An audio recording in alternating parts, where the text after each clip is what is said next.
He stood in the middle of my new living room, arms folded, jaw tight, voice full of disbelief, and barked, "Where do we sleep?"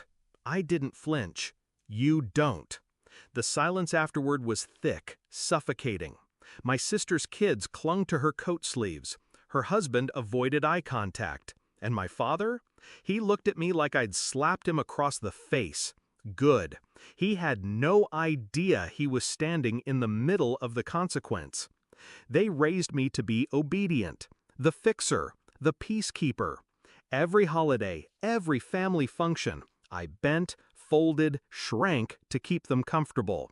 When my mother died, it got worse.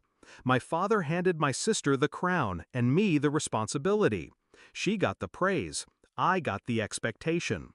When I got the job offer out of state, a promotion I fought years for, I thought maybe this time they'd show up proud.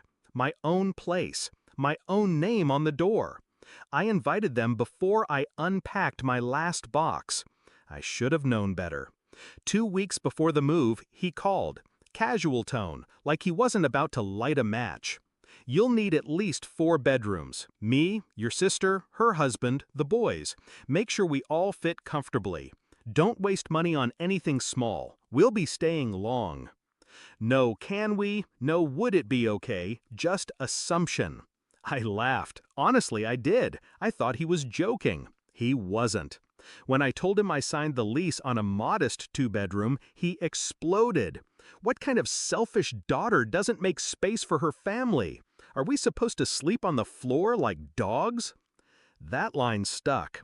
Dogs. That's how they saw themselves in my space, because I'd denied them a throne. I didn't argue, I didn't explain, but I remembered. I started small. I didn't tell them when I furnished the place, didn't send pictures. When they asked, I said, "Still unpacking." I bought a beautiful sleeper sofa, just one, enough for 1 adult visitor, not 5 uninvited squatters. I framed photos of my milestones, not the family portraits they used to hang in every hallway. I left the 2nd bedroom bare, save for a desk and a locked filing cabinet. My sanctuary. When they arrived, it hit them like a wall. He stormed through the apartment, opening doors like he owned the place. When he realized the 2nd bedroom wasn't theirs, his voice dropped to a growl. "This isn't acceptable. We can't sleep like this." My voice was steady, practiced. "You weren't invited to stay." His face turned red, then purple. "We came all this way." "You assumed you were welcome. You weren't." My sister gasped. Her husband stayed silent. They weren't used to this version of me, the one with boundaries, the one who'd stopped begging for scraps of affection in exchange for servitude.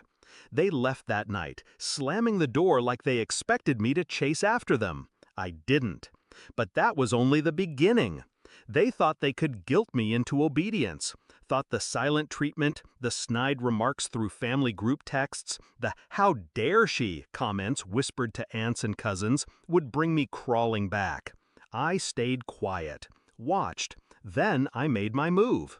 The next family event was my nephew's birthday, a backyard party. I RSVP'd yes and showed up early, with gifts, real ones, not the last-minute kind my sister gave my son. I played with the kids, helped set up, brought a homemade cake. I made myself present and kind, not to them, but to everyone else. The whispers started within the hour. "She's glowing. She seems different. Did you hear she bought a condo on her own?" They noticed. More importantly, my father noticed that the room respected me without him in it, that I was no longer the shadow. Then came the last blow. I found out he used my name to co-sign a loan for my sister's car without asking. That's when the mask came off for good. I hired a lawyer, sent a formal cease and desist, reported the fraud. He called in a panic when the bank froze their account. "You're tearing this family apart." I let him yell, let him spit every venom-soaked word he could summon. And when he finally stopped to breathe, I gave him nothing but silence. Then I hung up. The day he came to my door in full-blown panic, begging me to fix it, I didn't let him in. He stood there, stunned, furious, powerless. That's when I realized he never wanted a daughter. He wanted a servant, and I just quit. I wish I could say it was easy, that I walked away and never looked back. But cutting ties isn't painless. It's surgery. And sometimes the bleeding continues long after the wound is clean. But I'd rather be alone in a place I built than surrounded in a house where I was always outnumbered. Now my apartment is quiet, peaceful. It smells like coffee and ambition, not guilt. And if he ever asks again where he sleeps, I'll say it slower this time. You don't.